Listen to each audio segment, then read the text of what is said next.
Example 3. Graph this function, where y plus 1 is equal to x plus 1. So we don't have any parentheses in this problem, but I bet you can still label your parts. We know that what comes after your y is going to be y sub 1. We know that what comes after your x is going to be x sub 1. And we know that whatever is in front of the x is m. And since you don't have something that's obviously visible at the moment in front of your x, we know what that's going to be. We'll talk about that in just a moment. Okay, let's build our coordinate point. We know the coordinate point is always x1, y1. And did you remember to change the signs? I hope so. x1, well, right now it's a plus 1, so we know that in the coordinate point it's a minus 1.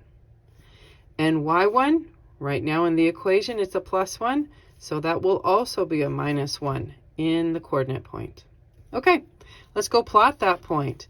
We have our x and y axes. We're going to go to the point -1, -1. So this will travel left and then down. So left from the origin, down from the origin. Here is the coordinate point that we begin with. All right. Now that we have figured out where to begin with our coordinate point, let's talk about that slope. So slope is always what's ever in front of your x. Okay. We have learned from many previous examples that if you do not have a number visibly sitting in front of your x, then there is what's in front? Ah, yes, an understood 1. And the slope still has to be a fraction, which means we can put a 1 underneath of it.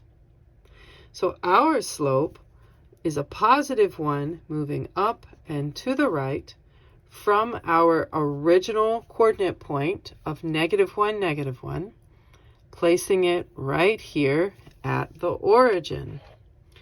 And then if you are doing this all by hand, you can take your handy dandy ruler, your beautiful straight edge, and connect these points. If I can line mine up real quick.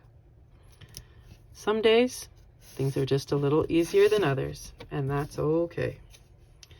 So there you go. Here's our line using the point slope form.